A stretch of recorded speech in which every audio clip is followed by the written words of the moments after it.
In this lesson, we will talk about the factor theorem of polynomials.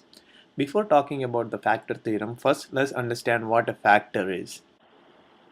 If a is a positive integer and b is also a positive integer, then b is said to be a factor of a if a can be expressed as the product of b and some other positive integer c.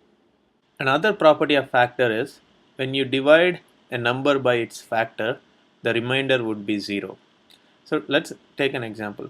6 could be expressed as 3 times 2, and 3 and 2 are said to be factors of 6. So if you divide 6 by any one of these factors, let's say 3, you will end up with 3 2s are 6 and a remainder of 0. Same thing with 2. If you divide 6 by 2, you'll have 3 as the quotient and 0 as the remainder. So these are two properties of factors that you have to remember. So the factor theorem states that if p of x is a polynomial whose degree is greater than or equal to 1, and let a be a real number, if you remember from the remainder theorem, if p of x is divided by x minus a, we have proven that p of a would be the remainder.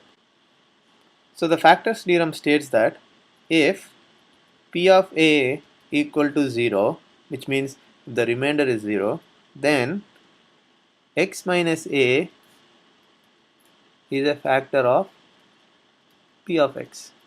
So we have just seen above that when you divide a number by its factor, the remainder is 0. So the factor theorem is stating the same. If the remainder is 0, then x minus a is a factor of p of. The converse of this is if x minus a is a factor of p of x, then p of a is equal to 0. So this is the factor theorem. So let's try to prove this. By remainder theorem, we know that p of x, which is the dividend, is equal to g of x, the divisor, times the quotient q of x plus r of x. And we know g of x is substituted with x minus a, and then you have q of x plus r of x. What is r of x? The remainder is nothing but p of a from remainder theorem. So just substitute that with p of a. So now if p of a is 0, then x minus a is a factor of p of x. So let's substitute this with 0. So you will end up with x minus a times q of x.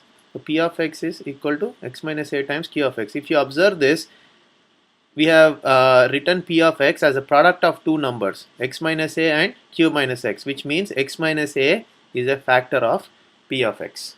So that's the first statement that we have proven.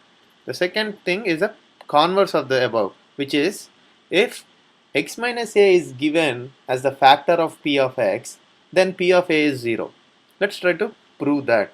So we have been given that x minus a is a factor of p of x. So let's start with that. So p of x is x minus a times some q of x, right? So because it's a factor. So substitute x with a. So if you substitute x with a, you will end up with a minus a times q of x, which is 0, times q of x, which is 0. So p of a is equal to 0. So that's your second statement, which is the converse of the above. So if given x minus a is a factor of q of x, then p of a will be 0. So this is the factor theorem. So now let's work on an example. You have been given two polynomials p of x and g of x, and you have also been given g of x is a factor of p of x. If that is the case, you are asked to find k. By factor theorem, we know that if x minus a is a factor of p of x, then p of a is 0. So here g of x is given as 2x plus 5.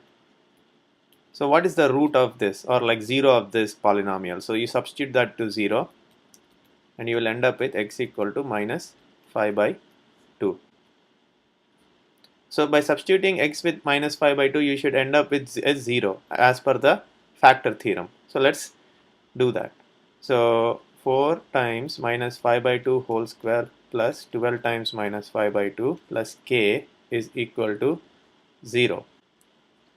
If you simplify this, you will end up with 4 times 25 by 4 minus 12 times 5 by 2 plus k equal to 0. So further simplification, 4 and 4 gets cancelled. 2 is 6 times. So this is 25 minus 30 plus k equal to 0. That is nothing but k equal to 30 minus 25, which is 5.